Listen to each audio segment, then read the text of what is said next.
We're here. Jim Duncan. Jim Duncan is going to tell us. He's a true northerner, proper northerner. Proper northerner, yeah. Not like all those sort of middle of the country people that we know, like 3-Speed Div with his Wata, or whatever. Proper north.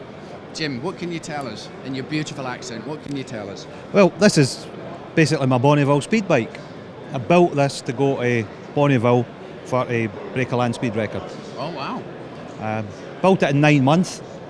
Cool. From September, I got the frame in the September, and in the July it was going into a shipping case, ready to fly across to America as a run-in bike. Right. Having never turned a wheel under its own power until it was sitting on the start line at Bonneville. Jesus Christ! Well, okay. Well done you for putting the pressure on yourself. Yeah, well, you've got to have pressure. Yeah, you've got to have a and bit belief. of pressure and belief in yourself. Yeah, definitely.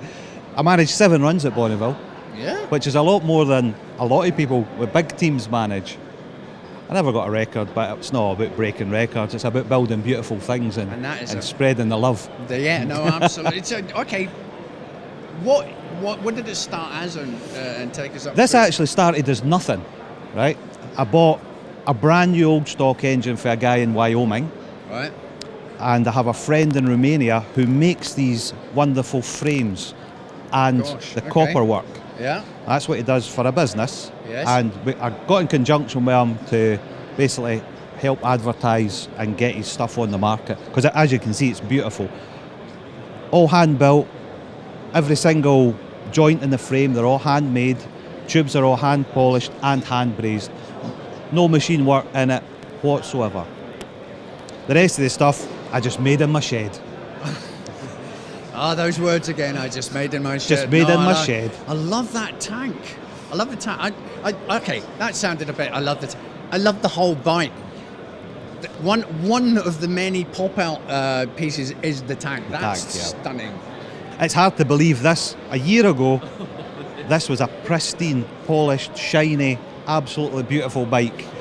And you take it to Bonneville Salt Flats and it peels your powder. It's clear powder coated. Wow. Or it was. Most of the clear powder coating has gone. So how does it? Once you've done it, right, all the thrill, you're full of adrenaline, you do the whole, that's so awesome, and then you look at it, you think, Jesus Christ, that's like leaving it out for the gritters to hit. It's worse than leaving it out for the gritters. Really? Definitely, yeah. Gets covered in white salt. It gets if you have a look. It's proper coming in as well. If you're honking down. If you have a look inside.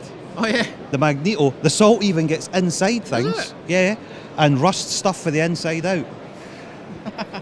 And so how long does it take? So that must be a what do you call it? A joy of love. I'm going to pull it apart again and pick all them bits out. No, I'm not going to pull it apart. I washed it. Found a silver skull ring. Can they bring it to the front door, please? Do you mind? We're talking here. We're trying to talk here. I decided it's much better being left how it goes, and how it ends up is how it'll end up. But it's pretty. I love the simplicity of the bars. I love the mechanical. That's a steering damper. It has Bonneville fork stops on it. You're only allowed 15 degrees handlebar turning at Bonneville. Oh, okay. But for me to ride this on the road, yeah, the fork stops are actually removable. They come out for there so that you can actually. Oh, you can get right. You can go. Gotcha. You can actually turn it. Wow. And you've got to have. The thing about Bonneville, you've got to have certain bits to fulfil the SCTA regulations. That's why it's got modern tyres on it. Yeah. You've got to have V-rated tyres. That's why it's got a damper on the front. You've got to have damping on your front suspension. So just make a proper old damper. You've got to have a steering damper. So why spend £15 on a Chinese steering damper when you can spend 10 hours in your garage making stuff that looks a bit better? He's talking your language there, Craig. Definitely. What's your take on that? I love it. It's my favourite one here, I reckon. I said, is there anything in here that stands out that's caught your eye? And he said, come with me. And this is where we came. Oh, there you go. There you go. It was a brand new engine as well. Brand new engine and gearbox. Came all the way from Wyoming. And it's now a 600cc. It's got valves out of a Peugeot diesel in it. Was you actually looking for one of these engines, or did you just come across No, I it was by looking. chance? I was Chris Ireland's crew chief for Bonneville and at Pendine, and I was fed up helping him race his bike. I thought, "Do you know, I'm going to build my own Indian and race my own Indian." So I set out and I actually found one, and I got that before they became really popular. Yeah. Now, arm and a leg and a kidney. I was just an arm and a leg. These are fake.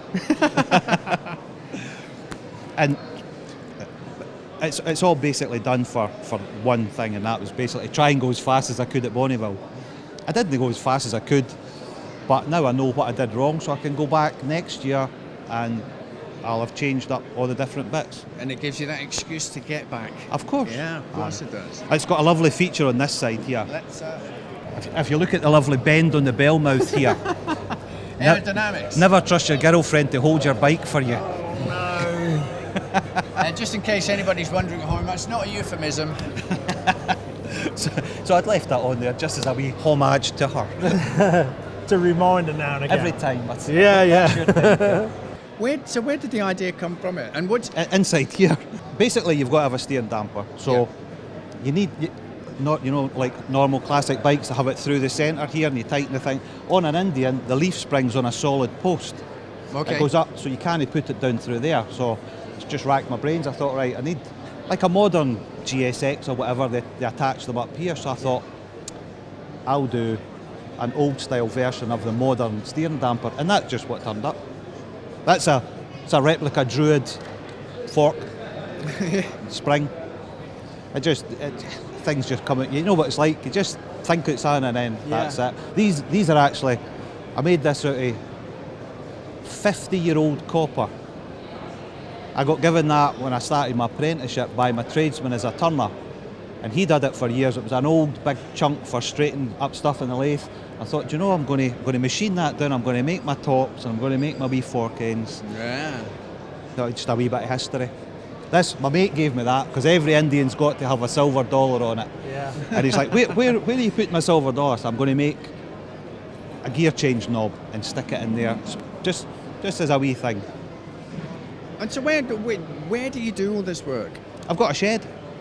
And then just decided, clearly we're not giving you his address because too many you'll be around there, you magpie bunch. I've got a shed in Scotland. There you go. Yeah.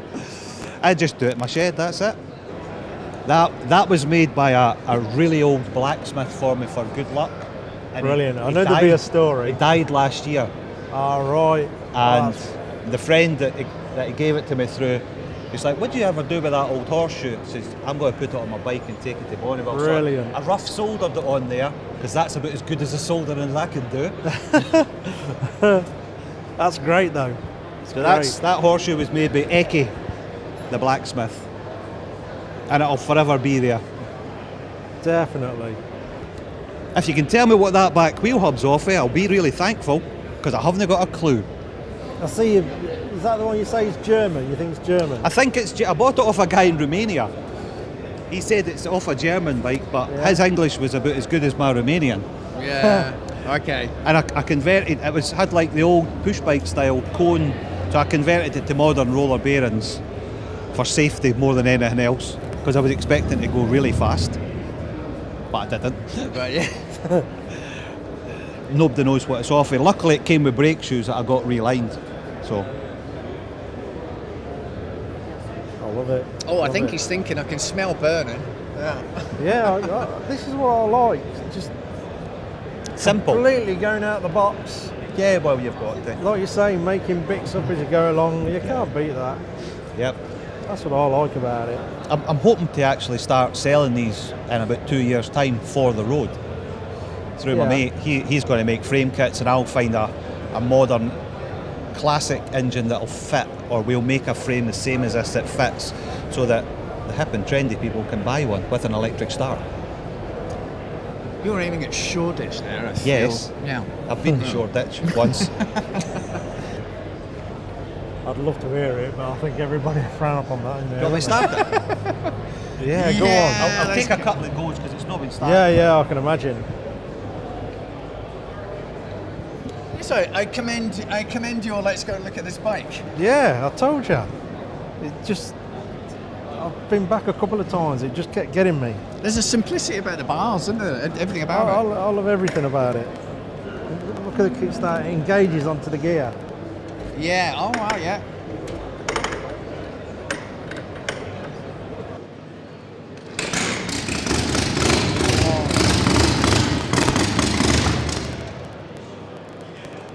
That was sweet, eh?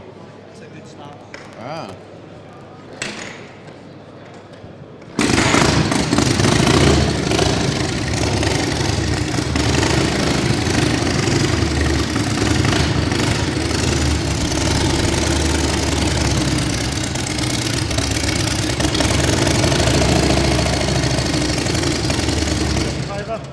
You start, everybody starts. So we have to put a shout out first so that to make sure everybody starts. Okay. Well, you heard it from the man in the Viz.